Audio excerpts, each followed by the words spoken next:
Guys, magandang araw po sa ating lahat naman ulit.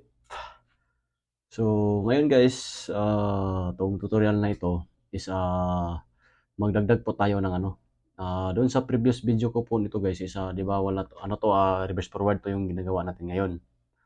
So, yung previous video ko po guys is di ba walang yun, circuit lang yun tapos wala siyang motor protection. So, yung sinasabi ko doon is magdagdag tayo ng motor protection. Magdagdag tayo ng MPCB. Ito po. Ito po yung MPCB na idagdag natin sa motor protection. Yung ko guys, di ba? So, ngayon guys, kung napapansin nyo, nagdagdag na po ako ng indicator lamp ng or signal ng trip. Dalawa. Yan. Inabang ko na po yan siya. Kasi nga, nagdagdag tayo ng protection, motor protection, ito sa MPCB. So, kailangan natin ng signal ng trip. Ito po, nagdagdag ako ng dalawa, sa forward at saka sa reverse. So, ngayon guys, kung hindi nyo pa nakita po yung ito, yung paggawa ko nito, nandyan po sa description box yung full video po nito, paano gumawa ng reverse forward.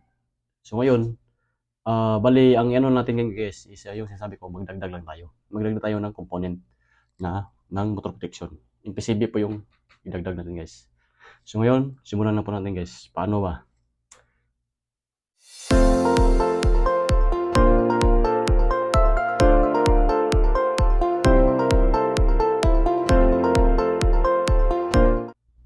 So ngayon guys, tanggalin ko muna itong MPCB para makita nyo po. Kasi ito po yung dinagdag natin. Di ba? MPCB, ito po. Itong MPCB guys, may to dito. Ito po siya. Ito po yung auxiliary contact block. Ito po. Ito po yung fault signaling. So dito guys, yung sinasabi, may bawat terminal may mga number po yan. 53, 54, yan po yung normally close po guys.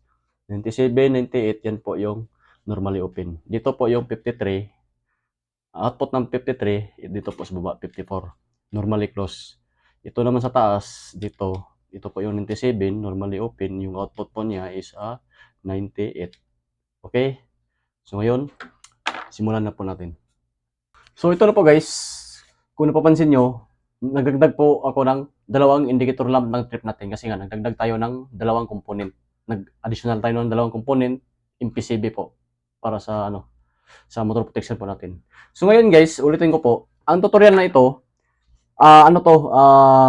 advantage at saka disadvantage. So ngayon, ang una kong gagawin po, yung advantage sa reverse forward, yung sa connection niya, okay?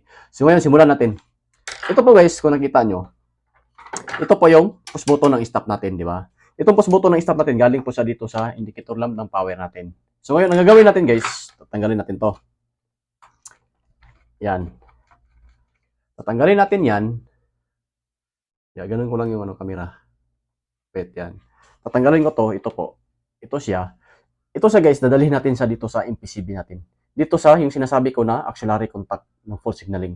Dito, i-connect natin sa dito guys sa 53 na terminal. Itong tinanggalan natin dito sa stop. Ito po yung advantage guys Advantage po to siya na mamaya ipakita ko sa inyo din yung pakita ko din sa inyo yung disadvantage. Yan na po, nakakonect na po siya sa 53 guys. So ngayon yung output niya is 54. So ngayon guys, ang gagawin natin dito sa 54, ganito lang yan. Galing sa 54, ito po yung output niya, di ba? Normally close po ito guys Ito po yung sa tripper niya, ito. Ito po yung protection niya na ikakat niya po yung pag mag-trip yung MPCB natin, ikakat niya po yung power. Galing sa 53 guys, dito ko nilagay sa forward.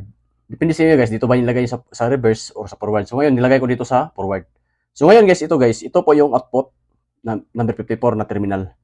So ito guys, dalhin natin sa dito sa MPCB natin, dito sa reverse natin. Ilagay natin sa dito sa 53 din.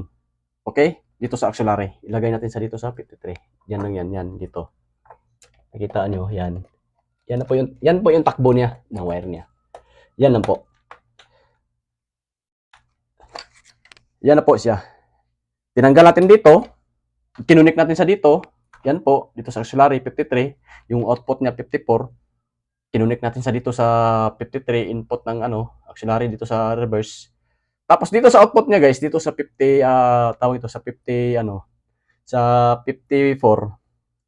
Galing dito sa 54, i-connect na natin sa dito sa stop natin, sa push button ng stop natin. Mamaya i-explain ko sa inyo yung guys, advantage at saka disadvantage nito.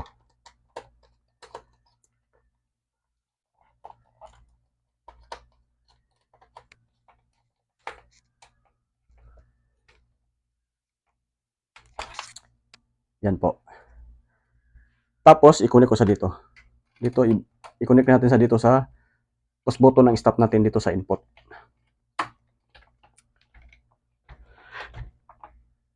So ngayon, yan lang. Na-connect lang po natin guys. Yan lang po yung ginagalaw natin.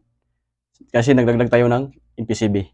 So ngayon, dito naman sa natin guys, bigyan natin to ng power, power tong natin, itong sa natin, sa fault signal natin dito sa trip. So ito lang po yung gagawin natin. Kukuha lang po tayo ng wire. Kukuha lang ako dito sa guys.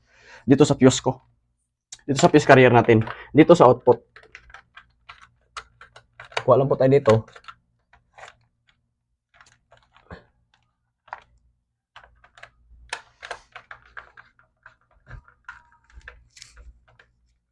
Tapos i-connect ko siya dito sa reverse. Dito sa auxiliary ng reverse. Dito sa 97. Normally open po to guys Pero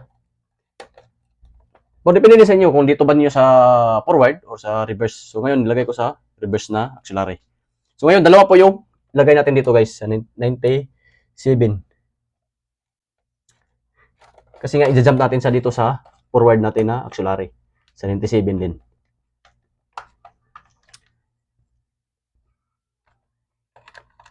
So ngayon ipon ko dito. So ngayon nag-abang na tong natin para sa trip natin. Ito na po. Yan.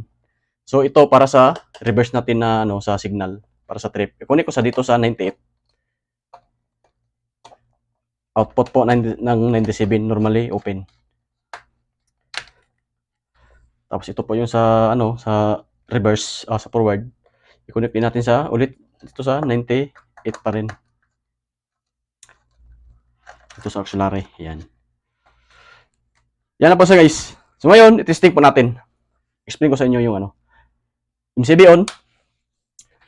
Tapos, start natin. Ito po yung forward, ito po yung reverse, ito po yung stop. So ngayon, start natin. Forward, reverse, forward, reverse, stop. So ngayon, in-adjust po natin yung yung forward natin. So ngayon, in-adjust na po yung forward. For example guys, nag-trip po yung yung forward mo. Ko dito, manual test ko dito So ngayon, nag-trip na po. Yan. Nag-signal na ng trip, di ba? So ngayon guys, kahit anong post mo yan, wala na yan. Either i-forward mo, i-reverse mo, wala na yan.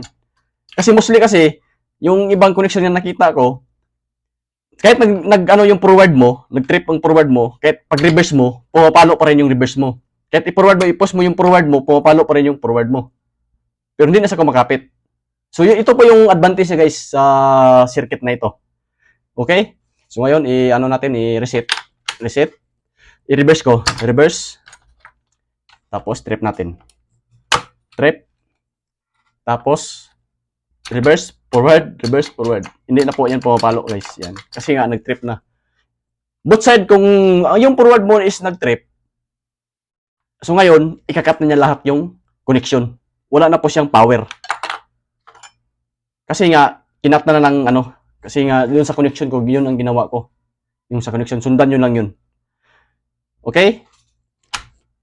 So, ngayon guys, sa ko na lang, sa next video ko, tingnan nyo po yung yung tawag nito, yung di ba yung sinasabi ko, advantage at saka disadvantage. So ngayon, itong tutorial na to, ito po yung advantage. So, sa next video ko po guys, gagawan po natin yun sa part 2. Sorry, part 3 na. Kasi nga part 2 na to. Okay?